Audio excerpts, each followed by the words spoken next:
Good morning, अस्सलाम वालेकुम। उम्मीद है कि सब लोग खैरियत से होंगे। आज जो है ट्यूसडे की मॉर्निंग है, मार्च की 5 तारीख है।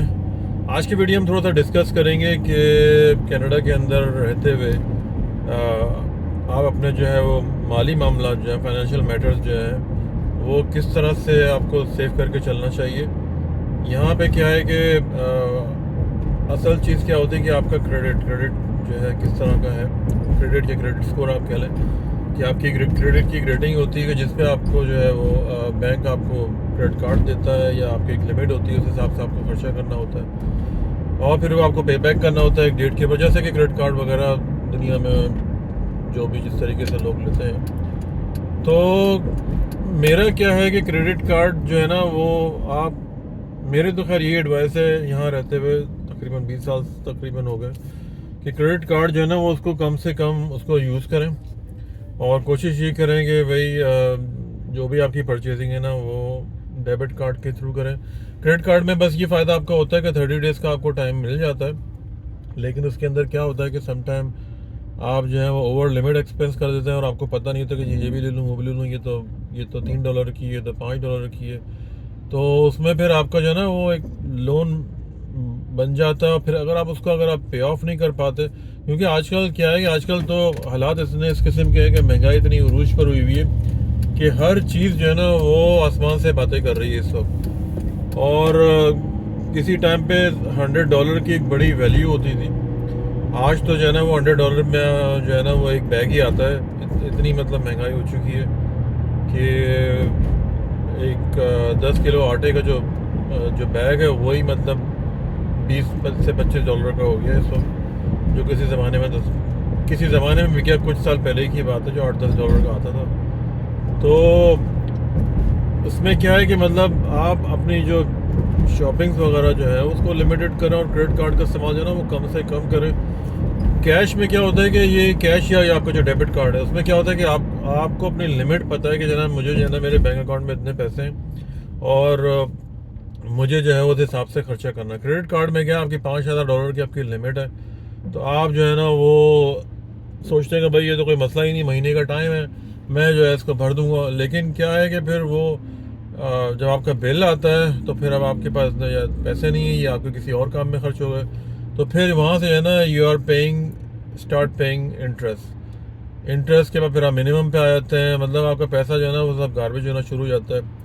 फिर जो है वो आपका पेमेंट आप पूरी नहीं कर पाते, कभी मिस कर जाते हैं, तो फिर आपका वो लोन जो है ना वो भरना शुरू हो जाता है। तो जनाब वो जो 1,000-2,000 का जो बिल था वो बढ़ते बढ़ते 4-5 हज़ार, फिर 10,000, डिपेंड करता है कि आप किस तरह से इसको मैनेज करते हैं। बहुत सारे लोग जो हैं वो उसको ठीक से मैनेज कर लेते हैं, लेकिन बाद वक़्त नहीं कर पाते लोग। फाइनेंशियल मैटर्स चल रहे हैं आजकल, तो फिर जो है वो आपको जो है बहुत सारे लोग कहते हैं जी बैंक्रप्सी फाइल कर लो, ये कर लो, वो कर लो, जो टोटल आपके क्रेडिट का लॉस है।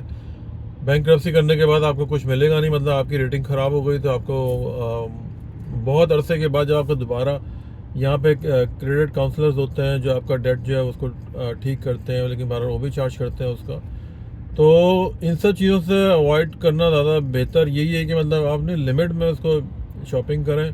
जब भी आप जाएँ तो आपका प्लान हो कि भाई मुझे जो है ना वो इतने का सामान ख़रीदना है, भले ही कोई चीज़ कितनी भी सेल पे मिल रही है आपने नहीं लेनी है। मैंने कुछ चीज़ें ऐसी भी ली कि अच्छी प्राइस से मिल रही थी, देखने में अच्छी लग रही थी, मैंने ले लिया, वो यूज़ ही नहीं हुई। मतलब 4-4 5-5 साल रखी रह गई आपके स्टोरेज के अंदर और उसको इस्तेमाल करने की नौबत ही नहीं आई।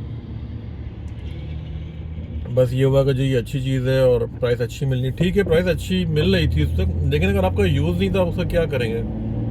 तो इस तरीके से ये है कि दूसरी तरफ यहाँ पे फर्नीचर वगैरह जो है वो इंस्टॉलमेंट से मिलता है, 12 महीने की इंस्टॉलमेंट में मिल रहा है और नो इंटरेस्ट है। लेकिन 12 महीने तो आजकल के टाइम में तो ऐसे गुजर जाते हैं कुछ पता नहीं चलता। या तो आप 12 महीने में उसको पे कर दें या फिर जो है ना वो आप इंस्टॉलमेंट पे ना लें। आप जो भी यहाँ पे बहुत सारी वेबसाइट ऐसी हैं जहाँ पे अच्छा सामान भी मतलब मिलता है, यूज़ सामान जो होता है, तो वो ले सकते हैं बजाय इसके कि आप जो है वो सोफ़ा सेट लेना है $5,000 का और बाकी और भी चीज़ें, पूरा आपने घर का सामान आपने भर दिया $10,000 से $15,000 का, हर चीज़ नहीं।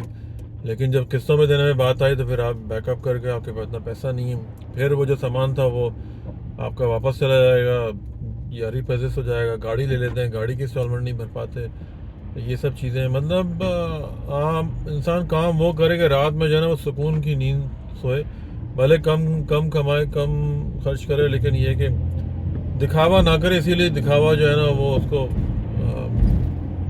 हरामी, मतलब मैं बोलूँगा उसको कि अगर आप किसी को अगर आप दिखा के किसी की फीलिंग्स को हर्ट करते हैं, फिर वो दूसरा डिप्रेशन में आता है, उसके पास है मेरे पास नहीं है, तो ये सब चीज़ों का कोई मतलब फ़ायदा नहीं है। इससे एंड ऑफ द डे जो है ना वो आप ही ट्रबल के अंदर आते हैं वो, क्योंकि बिल जो है ना वो आप ही ने पे करना है। आप चीज़ें तो आप ले लेंगे, आपको मिल भी जाएंगी, लेकिन क्या है कि फिर अगर आप उसको पे नहीं कर सके तो फिर जो है वो स्ट्रेस लेवल बढ़ेगा, फिर तरह तरह की बीमारियाँ, फिर डॉक्टर के पास ये वो। तो सब इन सब चीज़ों से अवॉइड करने से ज़्यादा बेहतर ये है कि आप अवॉइड करें इन सब चीज़ों से, और वही चीज़ लें जिससे आपकी ज़रूरत है, और क्रेडिट कार्ड का इस्तेमाल जो है ना वो कम से कम करें।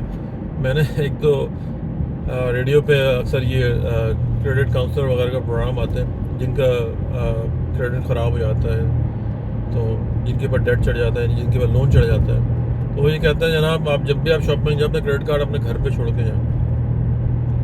तो इस तरह तो खैर नहीं होता, लेकिन बहरहाल अगर आप कर लें तो वेल एंड गुड, लेकिन बहरहाल क्रेडिट कार्ड तो आपकी जेब में हर वक्त ही होता है और आपको उसकी ज़रूरत भी पड़ती है। सम टाइम गैस डलवानी है, कोई मसला हो गया, तो क्रेडिट कार्ड तो आपके पास होना चाहिए, लेकिन उसका यूज़ किस तरह से करना है वो आपको डिसाइड करना है।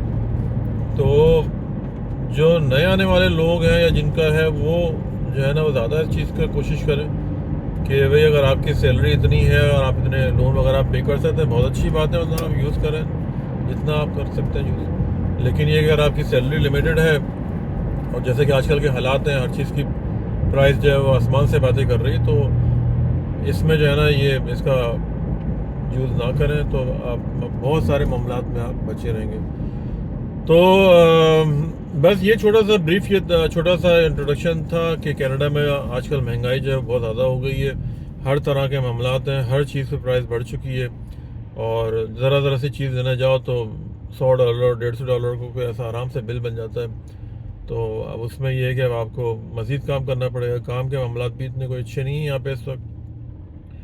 तो रिसेशन आया हुआ है यहाँ पे, मैंने पहली वीडियो के अंदर भी मैंने बताया था कि इस वक्त जॉब की क्राइसिस काफ़ी है। मैं भी कुछ अपने क्लाइंट की तरफ से मैं अफेक्टेड हो रहा हूँ जॉब्स की तरफ से, लेकिन बहरहाल ये है कि अब इसके अंदर सभी शामिल हैं, तो सभी को ही देखना पड़ेगा। तो बस ये है कि यहाँ जो भी आ रहे हैं या दुनिया में जहाँ पे भी हैं भाई, अपने जो भी आपकी जेब में जितना पैसा है ना उस हिसाब से आप खर्चा करें, ओवर एक्सपेंस ना करें, क्योंकि वो एंड ऑफ द डे और जो भी जो है बिल वो आप ही को पे करना है। नहीं पे कर पाएंगे तो फिर आपको डिप्रेशन होगा और मामलात ख़राब होंगे। तो वीडियो पसंद लाइक सब्सक्राइब करें, शेयर करें। उम्मीद है कि मैं आपको मेरी वीडियो पसंद आ रही होंगी। मैं काफ़ी कोशिश कर रहा हूँ, जहाँ मुझे वक्त मिलता है उस हिसाब से मैं कंटेंट शेयरिंग करता हूँ, जो भी कनाडा में लिविंग के मुतालिक, कनाडा में काम करने के मुतालिक, कनाडा का वेदर, ये सब चीज़ें जो हैं मैं उसको पोस्ट करता रहता हूँ। तो बस ये कि आपको पसंद आए तो लाइक सब्सक्राइब करें। Thank you very much for watching, take care and bye, अल्लाह हाफिज़।